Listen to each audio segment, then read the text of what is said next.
What up, what up? Hello, my friends. Whew. Just ran to make this happen. There's a lot of questions this week. So once Jon gets on, we can start addressing some of that stuff. What's up, everybody?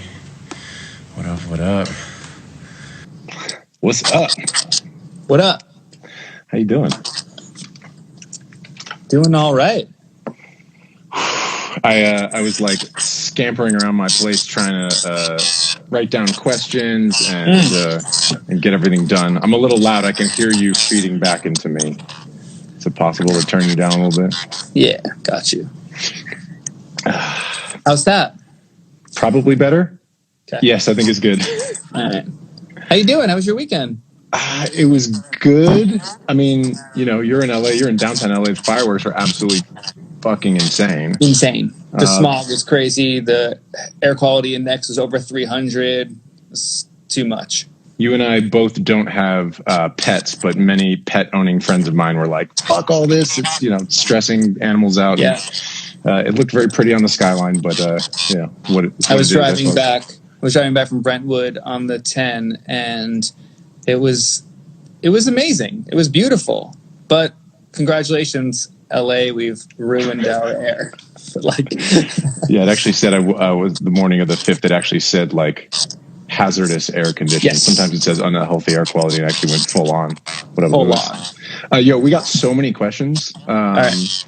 There were definitely some people that asked about saturation more and said we should do a whole nother hour on it. Goldfingers, a few other folks are asking about saturation. Angel, there are a few people. Anything specific?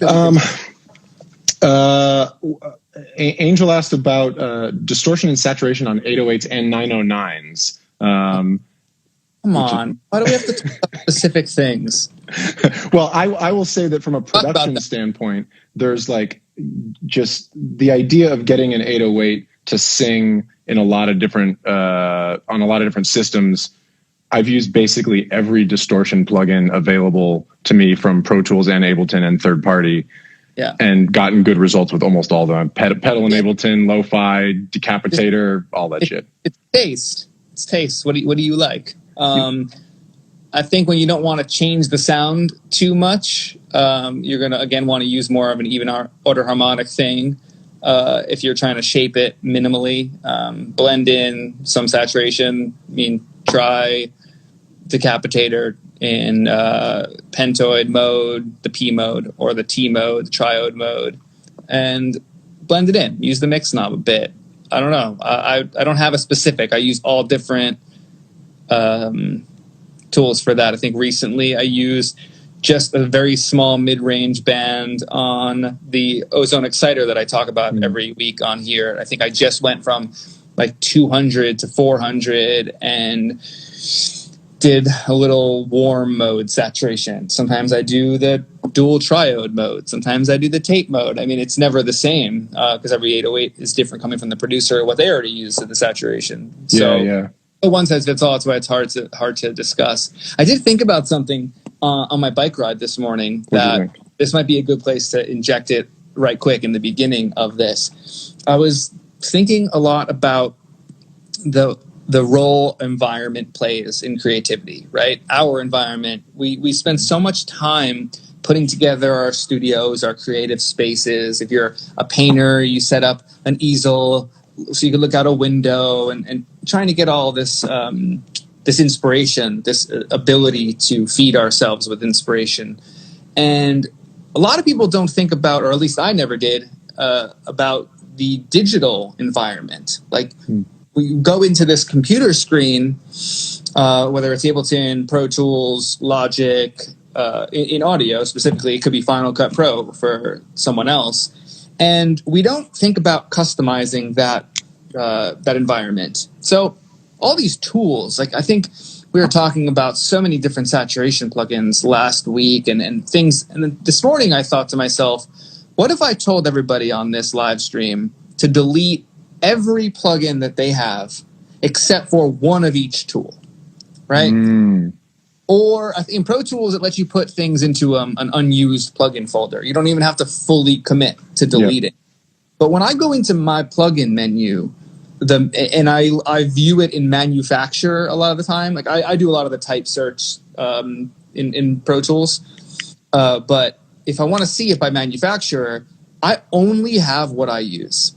I can't think of a plugin in there that I've never used, and I probably have 4 or 5 of each tool that I'll go for different reasons, right? But I've spent so much time overusing 1 or 2 to know what it's great for.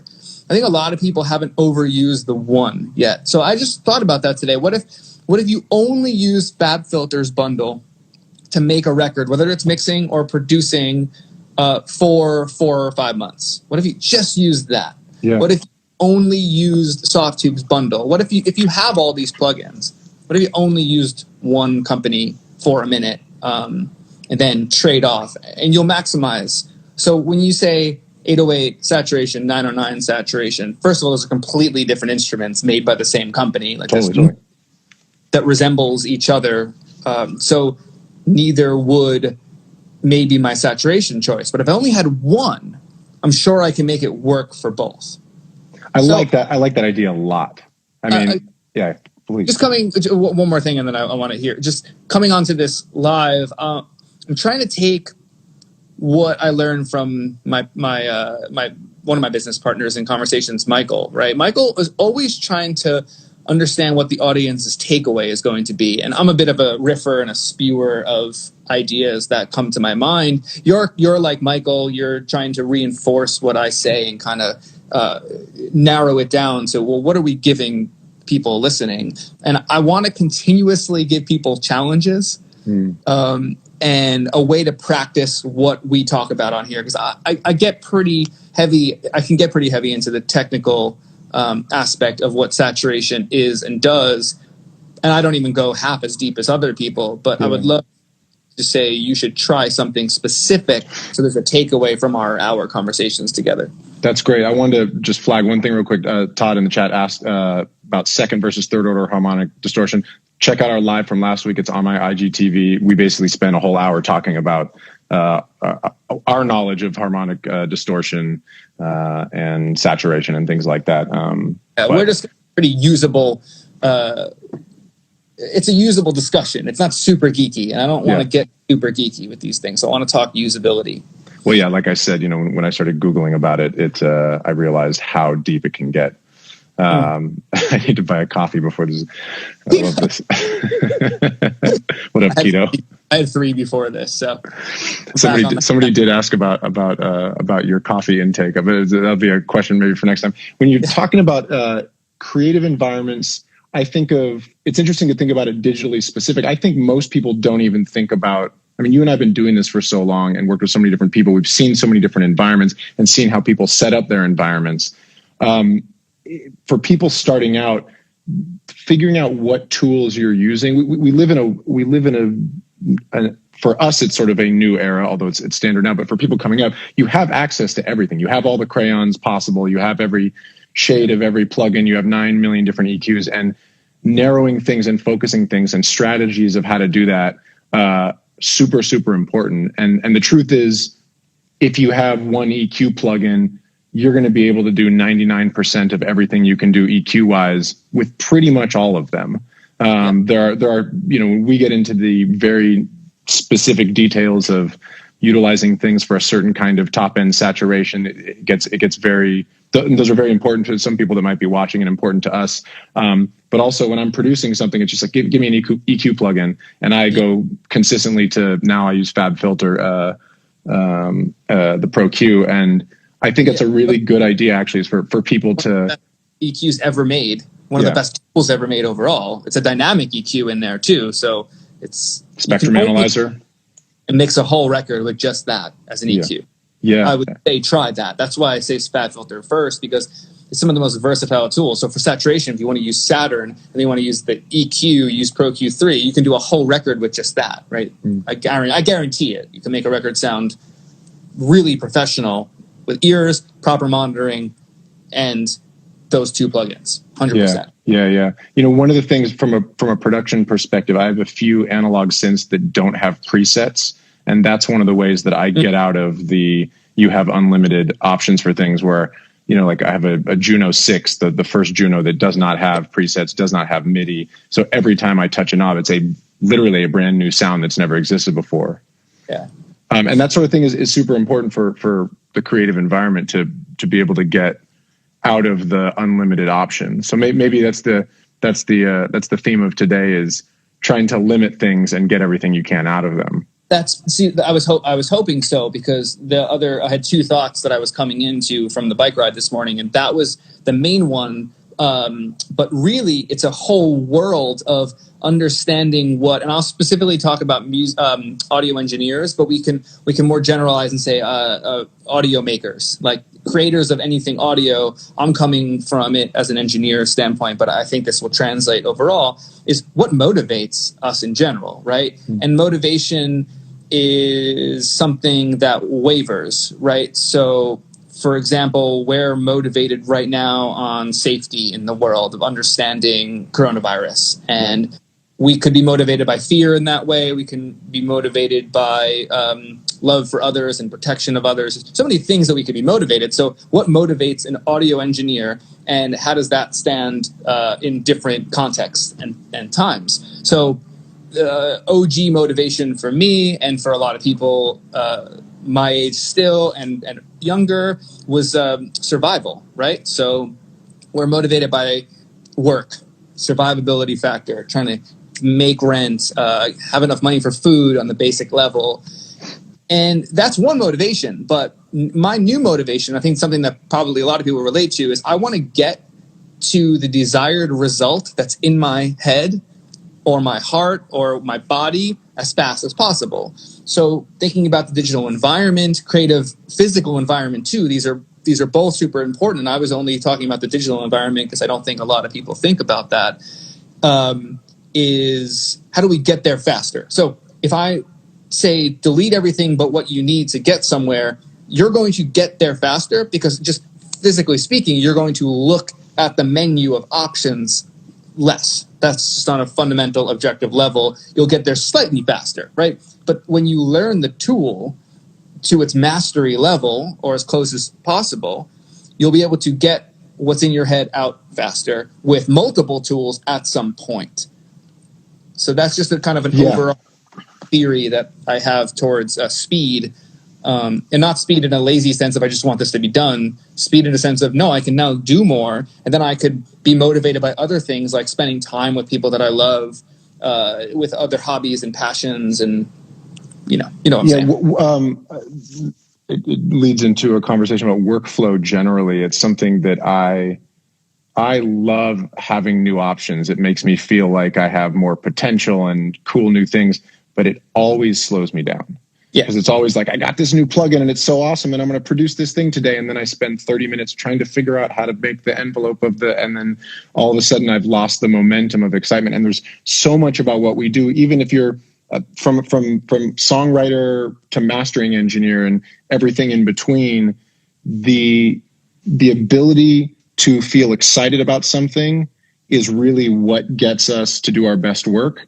Yeah. And that is not a long process often. It's often something that goes in bursts. And if you don't have a workflow that allows you to execute quickly, you're going to lose a lot of that. I mean, it's especially true with songwriting, where somebody's in a certain mode, and if I'm producing the session, or if something is slow in the process, then you just lose the thing that. But it's the same in engineering and mixing, mastering, everything. And one of the things, Chris Wallace, who I produced with for a long time, and is a great artist and a great friend of mine, he is obsessed with workflow stuff. When he transitioned from artist to producer, writer, although he's still is doing artist stuff again. But when he sort of got deep into production, he was obsessed with workflow, and it was something that I'd kind of taken for granted. And he's like, yeah, but you can do this quicker. You can do it this way, and realizing what that allows for was really important. And it basically you have an idea in your head and you get there quickly. So limit of choice, ease of use, efficiency of computer setup.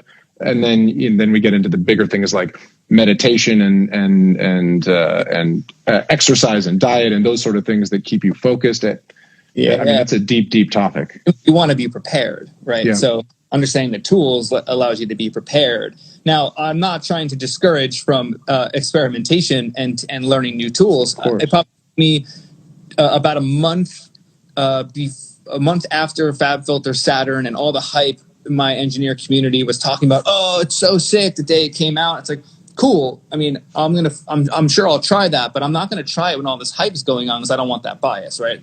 Now, after a proper assessment, after hype died down on a new plugin, I've assessed it pretty deeply, and it's pretty great, right? It's still not, I wouldn't say it's the best. I'm not going to say only use that, but I think it is a tool that should be learned to get a desired result, yet again.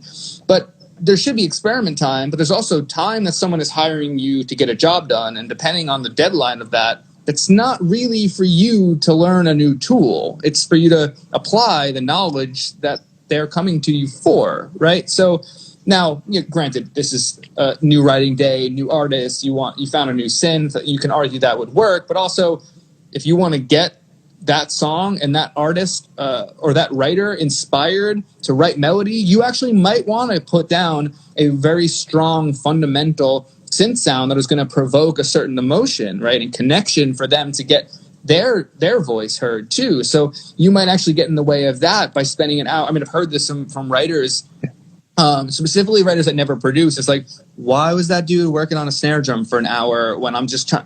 I've been that dude, right? Yeah. Melody, snare drum, they both matter, but at different times. Yeah. And that might not be the time for you to focus on the snare drum sound. Right? It's I guess the answer to the topic is be aware of when to use what, because those of us that are producing or mixing or anything, finding new tools and new inspiration for yourself is hugely important. And then there's times when you really need to execute. And so make sure that you're thinking about those two different ways to approach, or two different mindsets when you're doing stuff. Yeah, I mean, I should hit a very specific pro engineer pushback that I'm sure I will get on this, which is, well, people send me sessions with every plugin on it. I need every plugin.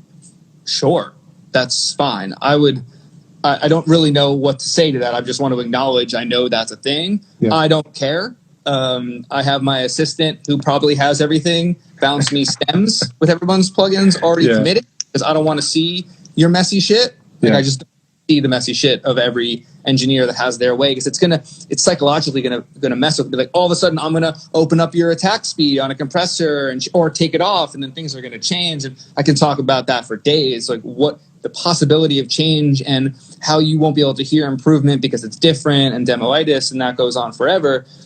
I'm arguing specifically someone that's new, trying to get good at mixing, doesn't have other engineers sending them their sessions. Like, this is someone from the ground up getting fresh stems and says, what does this tool do? Yeah. Not how do I retroactively recreate what someone did with their already existing sound and maybe do some reverse psychology on that. I'm saying, you put something on and you want to know what that does, delete everything except for certain things. Now, I'm probably at a place, and this is probably 100% accurate. I might be exaggerating on one or two tools, but I probably use 4 or 5 max of every tool when there are thousands. I probably use 4 EQs. And if let's get specific, just so I can talk it out loud, because I've never done this before. I use Pro Q3 all the time for subtractive. Additive moves if it's fast and I'm on a live stream with someone, I just want to make a move. I use the Soundtoys CQ, because I have the real ones, the real Siemens EQs for top end boost and sometimes a mid-range crack and something. I use the Vintage EQ from Ozone 9 for colorful low mid boosts around 200-300 hertz, or high end smooth boost around 16K. For air, those are the only 3. I use 3 EQ plugins. I can't think of a 4. Let me give 20 seconds. No, that's it. Those are the 3 EQ plugins I use. Cool. So let's go down to saturators. I use Decapitator, Saturn 2. What do you use them for? Break them down. No. Decapitator. Neutron Exciter built into Neutron and Ozone Exciter. I use 4 saturation plugins specifically for that. Compressors, I use 1 when I choose that I have to compress, and it is the Ozone 9 Dynamics only. I used to use FabFilter Pro C2, but fuck that thing. It's weird. It like makes up gain in a weird way, and it just doesn't. It always sounds louder when I put it on. It never sounds like what I want it to do, so throw that thing away. And then what other tools? A limiter, Faraday limiter by Goodhertz, and the Vintage limiter by Ozone, and the FabFilter Pro L2. 3 limiters. So we're still under 5 for every tool. Now, the reason why I'm throwing this out there is so we can reference back to this live and say, if you want to hear any tools specifically that are used, I said it, so I never have to say it again. Reverbs is a whole nother thing. The Liquid Sonic 7th Heaven is sick. The Megaverb is sick. Those are my 2 go-tos at the moment. What do you use limiters for? Good question. You use 3 different limiters. I don't know if I ever put a limiter on something other than on the master bus. I mean, I guess, you know, there are limiters that are old compressor limiters that are modeled, but like a proper limiter, I don't know what I would use that for. Yeah, I use it on a couple of buses. I have a vocal bus limiter that I use the Pro L2 on in transparent mode. That, to me, is just a little bit of a handicap. Like, I'm getting that vocal just walled up to be the foreground of the mix. And kind of, most of these things are handicaps to compete against people's overly loud pop mix, rough mixes. The needle or the meter never really moves on that. That's on my vocal bus and background vocal bus with slightly different look aheads and other settings on it, just to allow those to have different activities on the sides than the mono. Like, I'll do a little different transient detection on the sides to make it feel a little wider on the BVs, and the lead will have more of a narrow focused limiting mode on that thing. The Faraday limiter has a really cool sound. So the warm slider, it does a low mid focusing thing to vocals that I like, and it works on bass if you're going to limit a bass. Again, they're kind of preventative things. They're kind of handicaps to get something done faster and to feel a little bit more pushed to the glass, a little bit more up against the glass forward feeling. But mostly it's for saturation texture that I like. That's a good question, though, because the fast ones are very transparent, and they're only on vocal buses. I don't put them on anything else. I don't use that on the master bus either. The final master limiter is a vintage limiter from Ozone in my Ozone, so it's just at the end of the chain in Ozone, and that's doing barely anything. Max 2 dB of reduction on a peak, like on a kick or a snare. Max. Usually it's at like 1 or nothing. Yeah.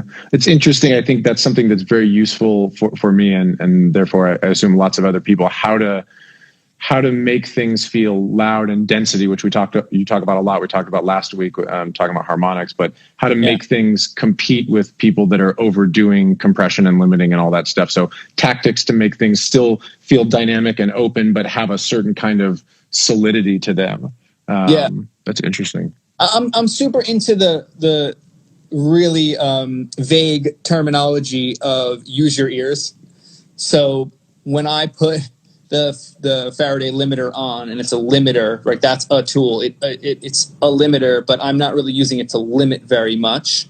But it does, when I do drop that threshold down, I'm always working on the output gain. I'm not usually doing more than 1 to 2 dB of any difference between threshold and output, right? I'm monitoring my gain. I'm not just dropping the threshold and seeing what it does. Like, I'm always bringing the 2 down together. You can link them.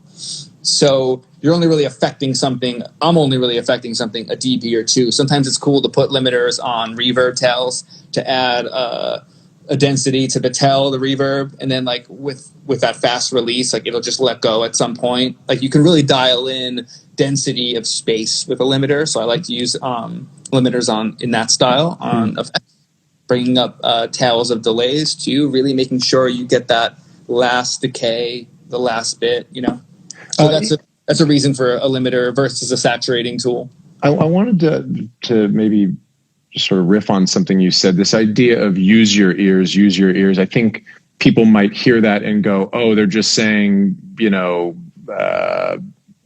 don't take tips, just get good at listening. But use your ears, I think, has to stem from trust your ears. And the way you trust your ears is a bit of what we were talking about before, which is limit your options and go deep with some things and see what they really do, and see what, even something like Decapitator, which is one of my favorite saturation plugins, distortion plugins. It has all kinds of modes and all kinds of ways, different buttons that combine in different ways that do cool stuff. Go to the limit of what something has, what a plugin has, what a synth has, and go really deep with it. So then when you are in the process of trying different things or trying new things, you have a huge, deep base of knowledge that you trust because you know what this one thing sounds like. It's something why I like analog synth so much. Something like the Juno 6 that I mentioned. I keep pointing because it's right there. That it's something that you have to use your ears because there are no presets, there's no MIDI control, there's no nothing. So anytime you move a knob, you go, oh, it does that. And when I change the resonance, it's a very simple synthesizer. So things like that, if it's FabFilter EQ or it's a Juno 6 or a particular synth plugin, finding something that's simple and effective and knowing every little detail about it allows me to then go, I trust my ears because I'm deep on a few things, then I can use my ears, as we say. I mean, it is sort of a funny response when somebody says, what do you use? I just go, use your ears. But it's true. You have to be able to go deep on some things in order to trust your ears. And then it turns out you can use them, and that is the right answer. I have two things on that. I love that. Two things. So think about a chef. Think about a chef going to the farmer's market and always cooking in season. You got a Swiss chard. You don't have romaine. You don't have kale, you have Swiss chard. Well, I've never cooked with Swiss chard before, so I need to know everything you can do with it. Well, what can you do with the stems? How bitter is the stem versus that? What are we going to use that with? Are we going to cut that with some acid? Are we going to use some lime with that? Maybe you need a richer olive oil with the leaves on it because it's really thick. And I don't really know too much about Swiss chard, but you're going to learn everything about that if you're going to serve it to maybe 300 people at your restaurant that night and you haven't mastered Swiss chard yet. That's what you're going to do, right? So why is that any different? Now, thinking about your ears or your palate in that sense, your palate or your ear is your differentiator, right? So doubling down on yourself and your ears, what you hear is your best chance at standing out, because I've used this analogy a fair amount just in my own world, which is I'm never going to be Jason Joshua, right? So why am I going to try to copy Jason Joshua? Because Jason is going to do the best Jason ever. He's so good at being Jason Joshua.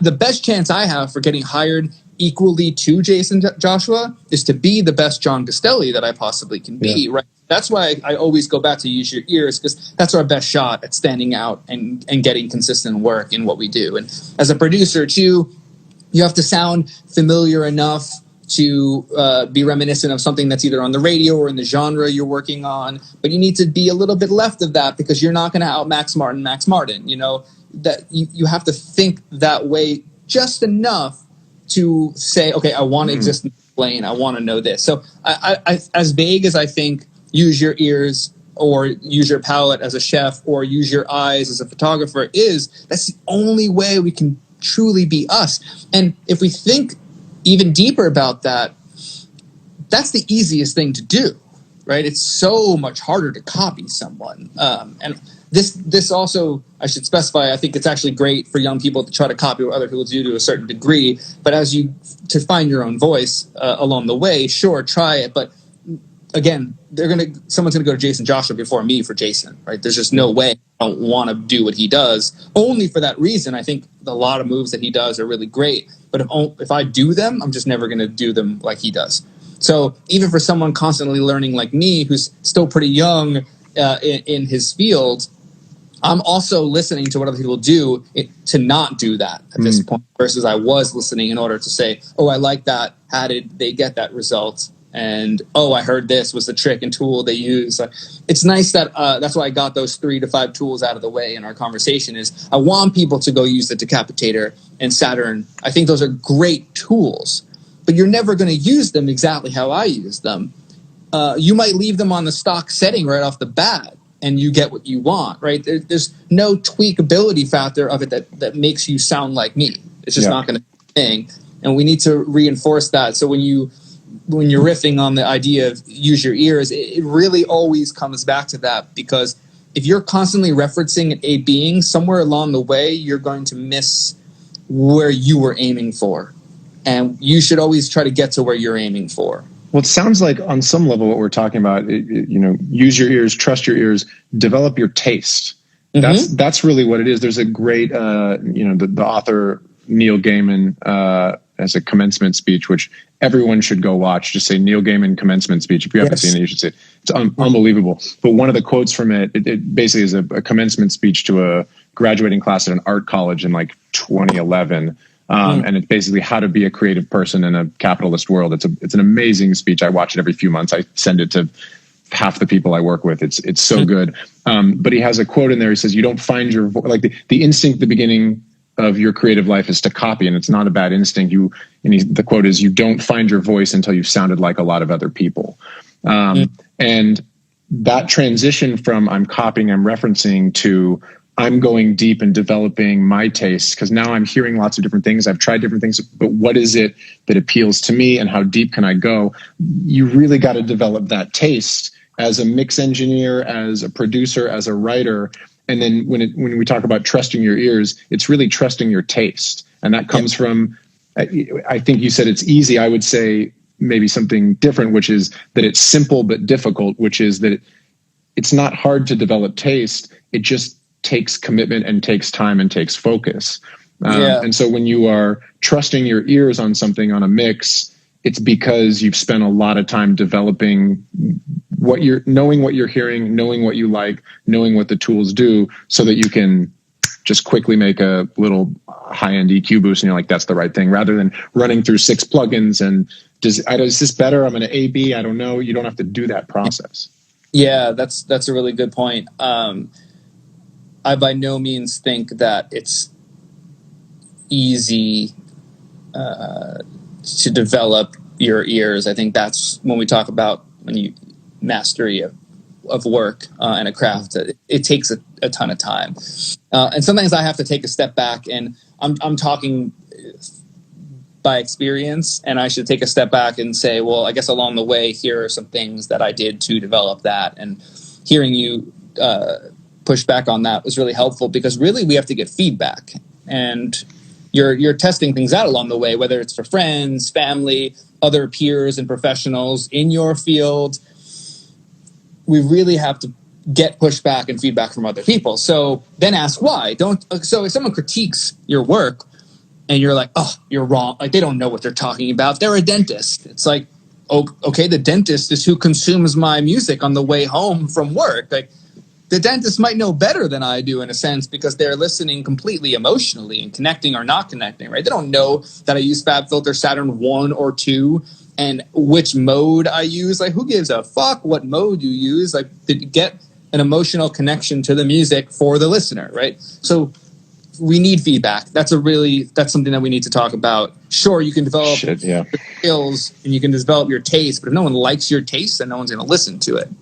So testing your mixes and not the car test, not the AirPod test, testing your mixes on peers, on family, on friends, on your girlfriend, on people that are going to really, really have a non-biased reaction to, does this make them feel something? And that can be an A/B on a technical level of which reverb works better on the vocal, right? Like it can be an A/B of a different textured EQ move. It can be all those things. I mean, I've had homies come over and play a beat, and we've either talked about the difference in arrangement from the demo to the final version that was sent to the artist, or a lo-fi-ness to a hi-fi quality to the drums. And just we need to be openly giving criticism and feedback and taking it, yes, sometimes with a grain of salt, but if someone says something, think about it, and then ask why they said it, right? There's always going to be a reason why. If they can't answer why, I don't know. Well, then maybe take that one with a grain of salt. But I always ask why someone felt a certain way, and then there's usually another layer to that of understanding. This is a tough topic for me to respond to because I feel like we should do a whole live about this, about music as left. Well, I also have we got so many good questions this week. Let's move on. I think maybe next week we actually do a whole episode about the topic of, I don't even know how to describe it, but feedback, what the purpose is of what we do, being in dialogue with people, who you're making records for, what your role really is in sort of the macro philosophy. There's so many ways to think about that. And in so many ways, I'm still learning about that. I mean, anyway, we can get into it. Let's get into it next week. There were a bunch of good questions. Kian asked about MS and like stereo widening. I've gotten mixes back from people and do you do any of that? Do you think about that? I mean, you're even talking about, you were talking about background vocals versus lead vocals when you're doing some bussing. Go off however you want on that. Yeah, that's pretty specific. That's transient detection. So it might grab transients faster on the sides than on the mono image. So that the lead vocal pops out a little bit more. A little bit more. Those are subtle ways of creating width. I'm very, how do I put this? I'm very, very against the use of stereo widening tools as a whole, but I do use them subtly and very, very carefully. You got a grin on your face. I want to know what that's about. Hard to talk about this. Like I don't put it, you can never hear it when I use it. I go to where I hear it and then I always pull it back, and not one click, like a few clicks. It shouldn't be audible. It's something that you can't even really hear. You just feel. It's fucking with phase, right? So it's using phase from the mono to the sides, which makes things less clear, basically, if you put it on there, or audible on other devices. So you have to be very careful. So the first thing to discuss is being careful with it. I would advise not using it most of the time. So it's a hard thing to say. Like that's one of those things that I would say let a professional do it. Like if you're second guessing how it feels, like let me do it. I think there are better ways to get things wide than using those tools. Now, like what? Like panning. Oh yeah. Like a range. That. Like if you put a thing in the mono and then you put two things 100% left and right, the perceived width is going to be as wide as possible. You don't need to go outside the speakers for it to feel any wider. Now, when you start overdoing it and there's like a million things in your arrangement and you can't get the definition of the width that you want because everything's panned left and right, that's when you're starting to look for that width, but it's an arrangement first thing. So yeah, I rarely use it. If I do, it's on upper mid frequencies and up. I don't widen low mids or lows. I don't mono make low end. I filter things on the sides to get rid of the low end on the sides when applicable. Sometimes the synth goes low on the sides and it feels good and it's like it's clashing with the other bass and it's adding this mystery to the low end and the upper bass. Like again, these are not one size fits all. I don't filter up to 100 on everything on the sides. I can safely say that I do that on the most things and allow most of the bass between 100 and down to be in the mono. Like, yes, there are certain parameters that I think within to start, but that all fluctuates depending on the record. So MSEQ is cool. It's nice to have, especially if you're getting stems that multiple sounds are printed into the same stem. So it's mostly surgical. I don't find it useful when something already sounds really good. I think it should be only used within surgical moves, and almost like it's a repair tool. It's a repair tool. I will, if someone says, "Hey, I want the guitarist to feel a little wider," and they're already wide, instead of putting a widening plugin on, I might use FabFilter Pro Q3 and only add like 8K and above or some air and above on the sides subtly. Like it will never be more than a dB or two. Above that, I start feeling the phase shift too much. So I will use it, but again, it's not like most mixes I do don't have any of it on it. So I should state that.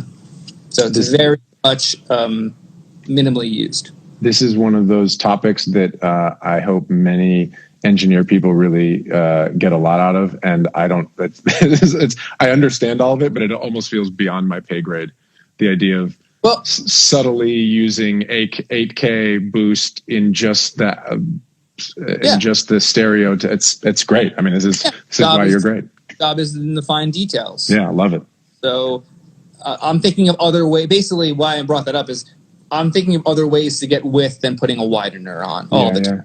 Very rare that I put one on. I think I have a subtle bit from high mids and up on a background vocal bus, on like a keyboard or synth bus or a guitar thing, just to get things out of the way, the vocal subtly, but I'm never going above like a 2 to 5% on whatever the plugin difference is. Like you're pretty much never using it on the mix bus. No, not on the mix bus. Yeah. Okay, cool. That's a good answer. Let's see. What else do we get? Subgroups. This is an interesting question about continuity. Phil asked about from the production standpoint, from the mix standpoint. So I guess we could both take this. Maybe I'll talk about it for a second. How do you achieve continuity over a whole project?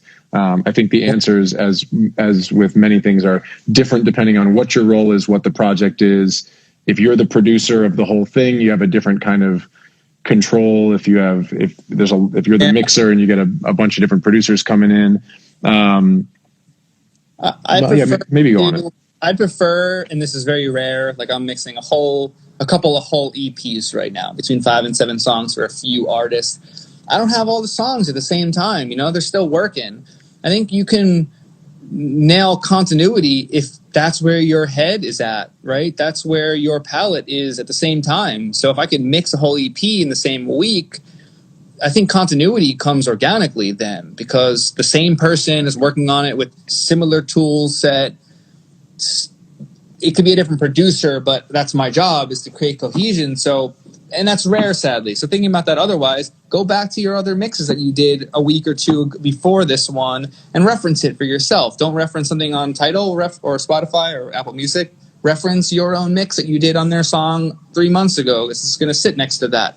I rely heavily on Dale Becker, my mastering engineer, for stuff like that, because you want to flow. You want a free flow. You don't want to necessarily only be thinking about that, because then you're going to try to match snare sounds and vocal EQs to things that the source material is completely different. That therefore you have to manipulate that sound so much different to make it fit the vibe. It's like maybe there's more of an overall broad EQ that's done in mastering on that.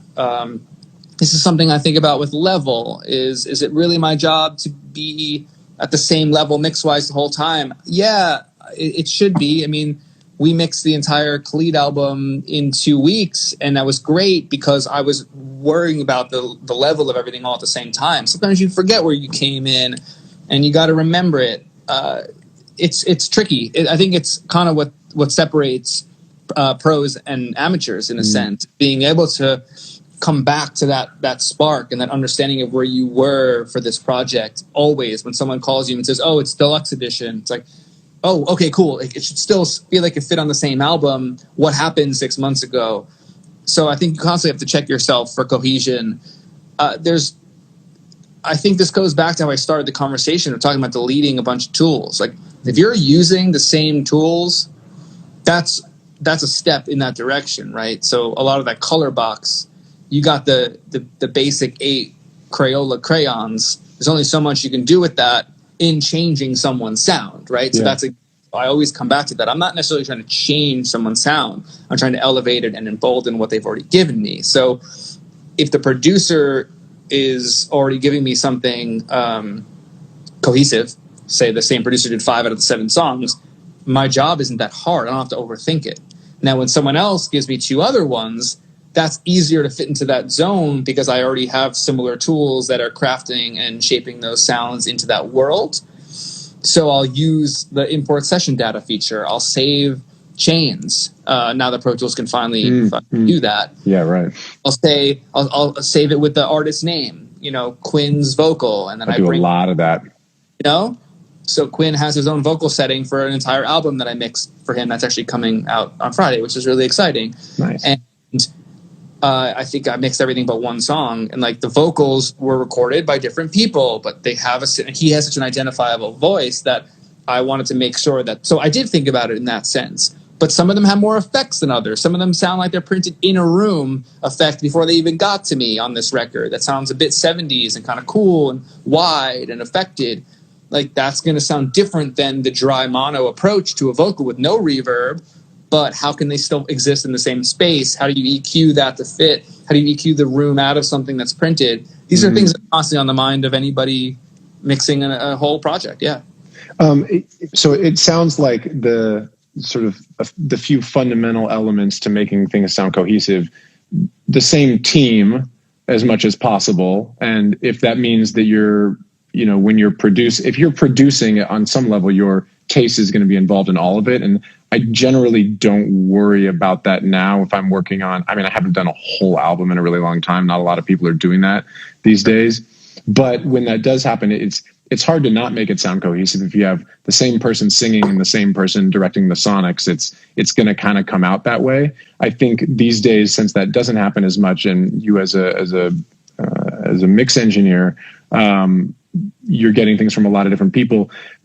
You have your tactics and your tools and your instincts and your taste, which will be consistent across all the things you do. So you don't really, it's like, again, it gets back to let's develop taste, and that's how you make things sound cohesive and consistent. But then having a good mastering engineer that's consistent, that's something that I think it's funny how many, and maybe this is another conversation for you and I have off the stream, but I get questions a lot of times from new bands and new artists, or just people on a budget saying, do you know any mastering engineers that aren't super expensive? And I don't really.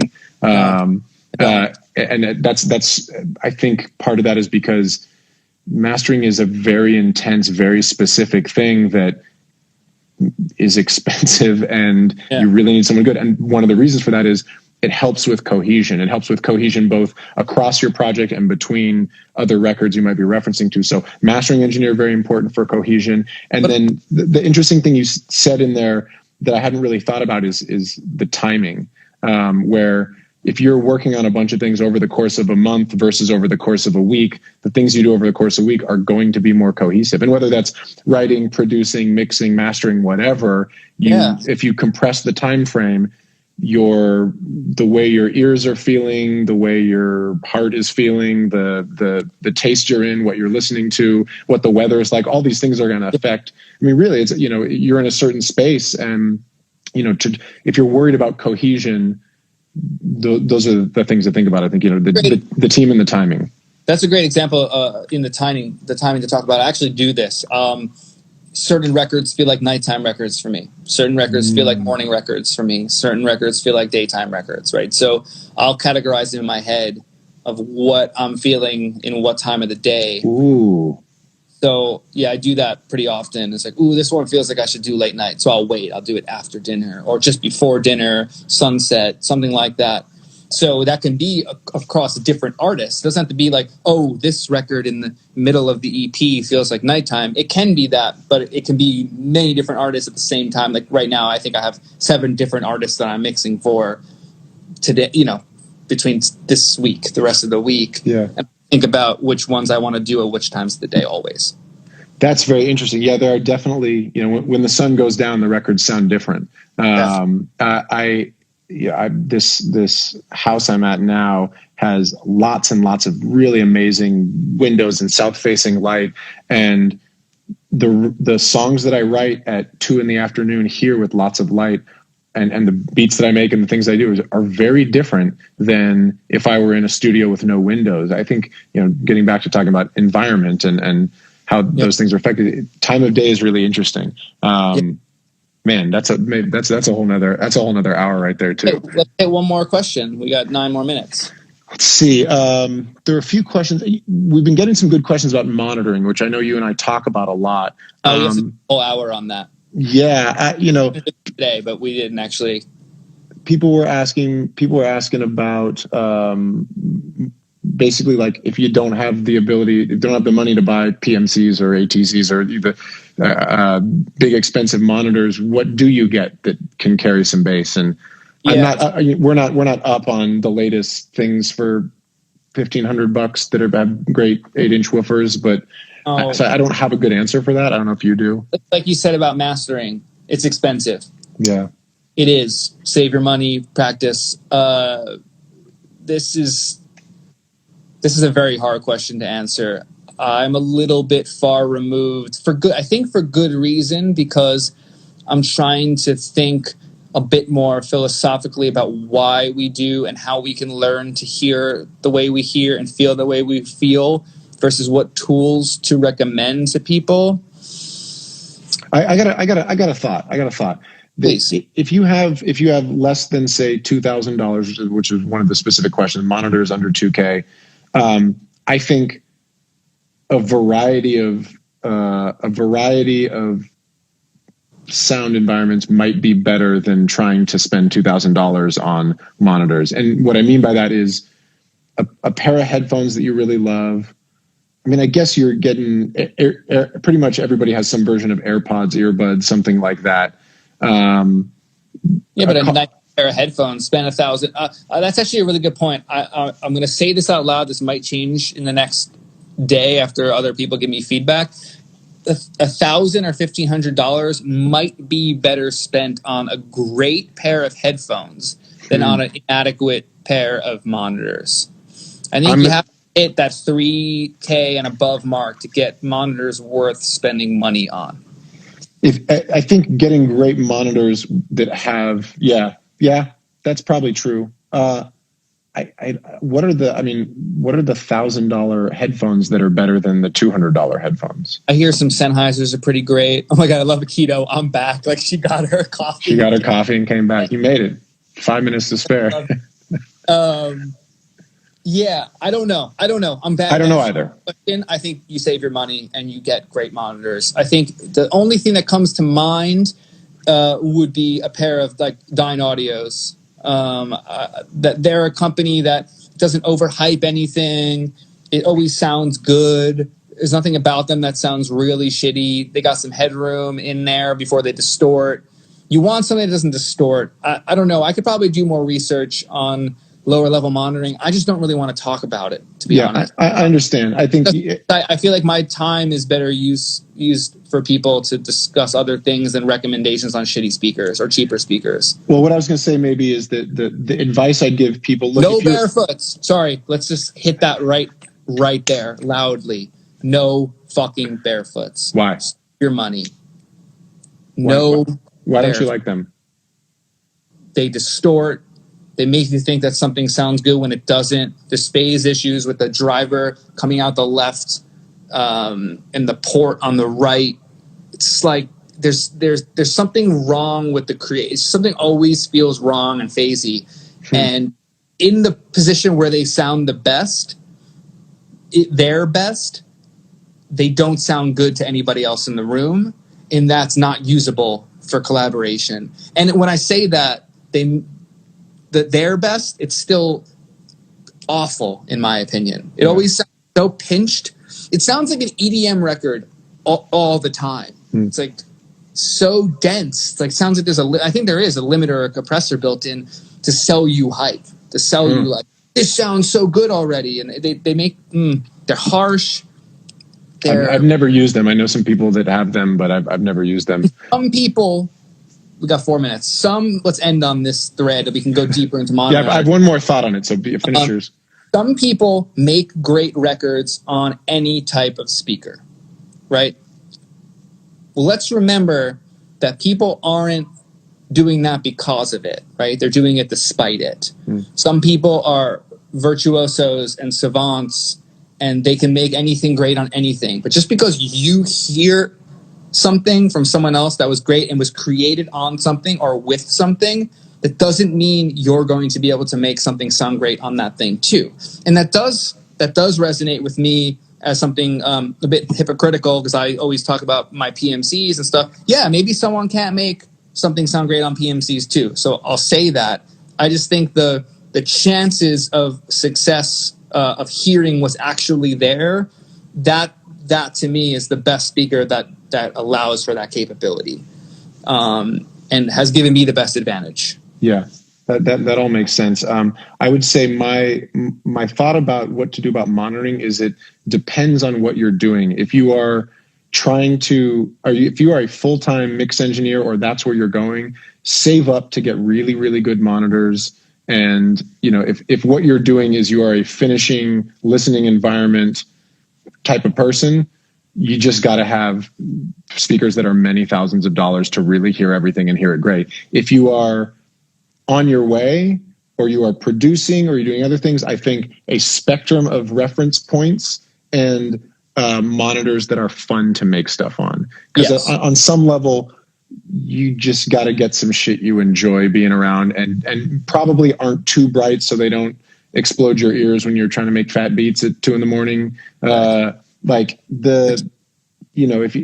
you're cranking your speakers, you just want to have fun. You want to feel good making records. You want to, shit that you enjoy. Let's just quickly jump back to the barefoot response. Yeah. I despise them, and I'm going to keep going even further into it. If you had the money to buy barefoots, you're in a different part of this conversation than the person that's trying to spend $1,500. You've clearly spent thousands of dollars on speakers. A/B them with another speaker. PMC will offer you a demo for a week or two to put next to them. Do the side-by-side before you land on the barefoot. I've always got opinions. Always do a side-by-side if you're considering barefoot. I have to leave it on that, because... So what you're saying is use your ears. Yes, thank you. Full circle. Because I don't think that people know what sounds good when they have barefoots. Yeah. Wait, you pause for a second. Well, I'll just keep talking while you're paused there.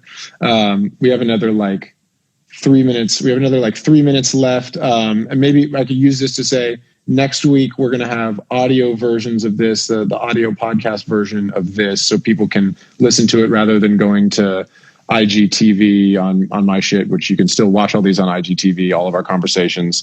And we're going to get these on YouTube and take out some clips as well on some of the specific topics that we've had. We've been going through those and going to get those so they're a little more digestible for people. So next week we'll, if you DM me at all, I'm going to hit you back and give you all the links to everything as we get out there. And appreciate you guys all watching this. This is a blast for us. This is what we do anyway. So that's why I wanted to start the episode with that and say I've been this whole morning. Couldn't wait. Yeah, I love it so much. It's so much fun, and the most important part of this is we got a good food analogy out of you. The Swiss chard. The Swiss chard at the farmer's market like a chef. That's my shit. Well, 2 minutes left. We can call it here if you'd like. I think it's probably good. Anything else from you? No, that's great. Good times, my friend. There was something. No, let's just call it at that. Okay, cool. Well, thank you guys again. John, love you. Good to see you. And we'll do it again in a week. Peace. Thank you guys.